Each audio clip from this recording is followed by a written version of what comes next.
माथुर को भी सुना। भाजपा जो है वो पूरी तरीके से अपनी जीत को लेकर आश्वस्त नजर आ रही है। दावा यही किया जा रहा है कि भाजपा जो है वो प्रचंड बहुमत के साथ चुनाव जीतेगी। हालांकि दावे अपनी अपनी जगह हैं, दोनों ही जो बड़ी पार्टियां हैं वो अपने अपने जीत के दावे कर रही हैं।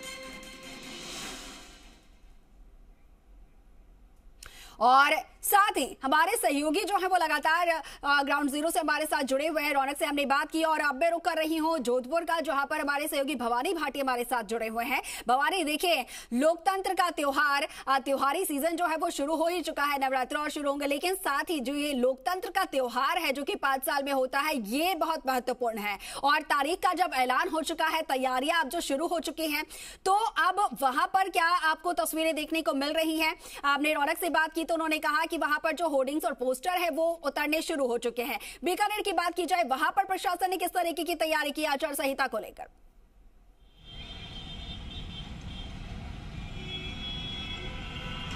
देखिए, बिल्कुल निश्चित तौर पर जिस तरह से चुनाव आयोग ने तारीखों का ऐलान किया है और खासतौर से राजस्थान पर जो तीज त्योहार या पर्व का बात करें तो वो भी जिस तरह से 30 अक्टूबर से लेकर के 30, 3, 7 और 23 तारीख जो है पूरे प्रदेश के लिए और दोनों ही बड़ी पार्टियों और प्रशासन के लिए काफ़ी महत्वपूर्ण है, क्योंकि चुनाव आचार संहिता लगने के साथ ही पुलिस प्रशासन के सामने सबसे बड़ी चुनौती है निष्पक्ष रूप से चुनाव संपन्न करवाना।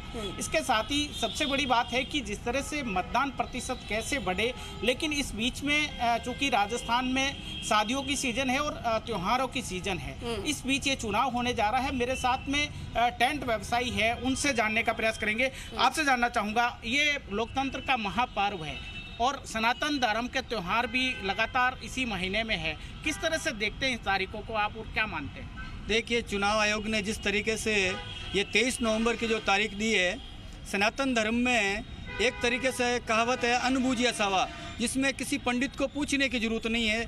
हमारे धर्म में होता है कि भाई श्राद्ध पक्ष से पहले देव सो जाते हैं और फिर देव उठते हैं, तो 23 तारीख को देव झूलनी देव उठनी 11 हैं।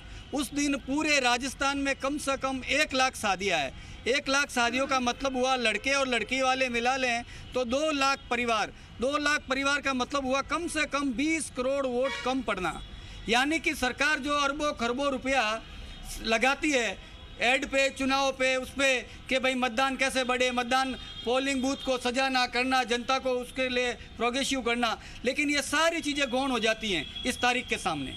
तो देखा आपने, निश्चित तौर पर प्रशासन के सामने चुनौती है जिस तरह की तारीखों का ऐलान हुआ है। कहीं न कहीं दोनों राजनीतिक पार्टियों की बात करें तो उनके सामने भी जो समय था वो कहीं न कहीं कम है, और आम जनता की माने तो जिस तरह के लोकतंत्र का महापर्व है, साथ ही जो हिंदू धर्म के त्योहार है, पर्व है, वो भी इस दरमियान है। शादी ब्याहों की सीजन रहेगी, कहीं न कहीं प्रशासन के सामने भी ये चुनौती रहेगी कि मत प्रतिशत वो किस तरह से बढ़ा सके और ज्यादा से ज्यादा लोग अपने मताधिकार का कैसे इस्तेमाल करें। जी बिल्कुल बिल्कुल। भवानी, जिस तरीके का ये असमंजस तारीख को लेकर, चुनाव की तारीख को लेकर बना हुआ है, तो हमारे साथ रिटायर्ड पुलिस अधिकारी जो है योगेंद्र जी, वो लगातार जुड़े हुए हैं। उनके पास में जा रही हूँ, उनसे जानते हैं कि किस तरीके की और ज्यादा चुनौतियां बढ़ती नजर आएंगी पुलिस और प्रशासन, जो प्रशासनिक अमला है उनके सामने। योगेंद्र जी, देखिए, 23 नवंबर को बताया जा रहा है कि देव उठनी एकादशी है और राजस्थान में ये जो है अबूझ सावा होता है। तारीख की जरूरत और लगन की जरूरत नहीं पड़ती है, उस दिन इतनी ज्यादा शादियां होती हैं राजस्थान में।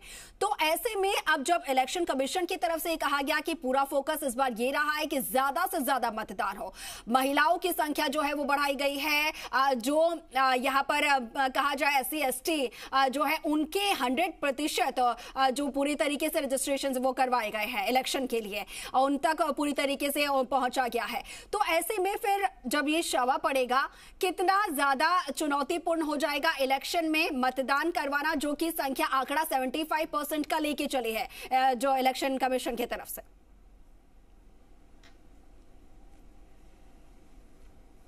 देखिए अंकुर जी, ये बिल्कुल सही बात है। जो 23 तारीख को सावे हैं और उस दिन बहुत सारा शादियां हैं एक साथ, तो ये बिल्कुल सही बात है। जो लोगों की भावनाएं हैं जो मैं देख रहा हूं टीवी के ऊपर, टेंट व्यवसायी हैं, शादी कराने वाले हैं और हैं, ये मैं देख रहा हूं। लेकिन ये भी साथ में बात है कि उस दिन बहुत शुभ दिन है और जिसको भी वोट करना होगा वो किसी भी तरह से कैसे भी मैनेज करके वोट करता है, और जिसको वोट नहीं करना है उसको तो कुछ भी बहाने की आवश्यकता कोई रोक नहीं सकती।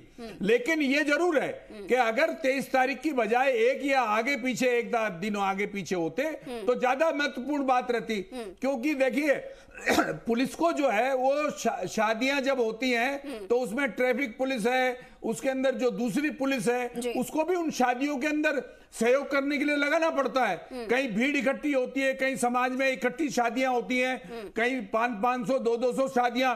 अब ये 23 तारीख को अबूझ सावा है, उस दिन शादियां बहुत ज्यादा होंगी।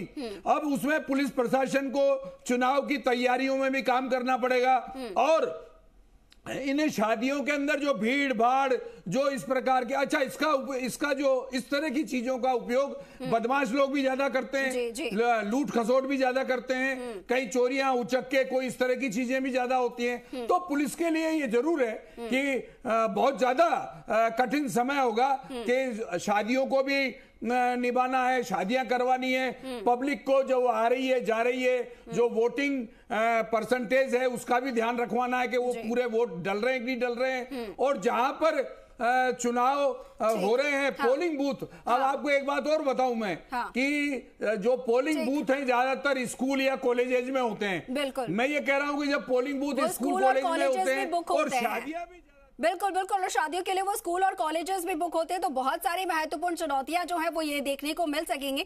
ठीक है, योगेंद्र जी बने रहिएगा हमारे साथ, रौनक और भवानी आप भी हमारे साथ बने रहिएगा, आपसे इसको लेकर और भी हम यहाँ पर बातचीत करेंगे, अपडेट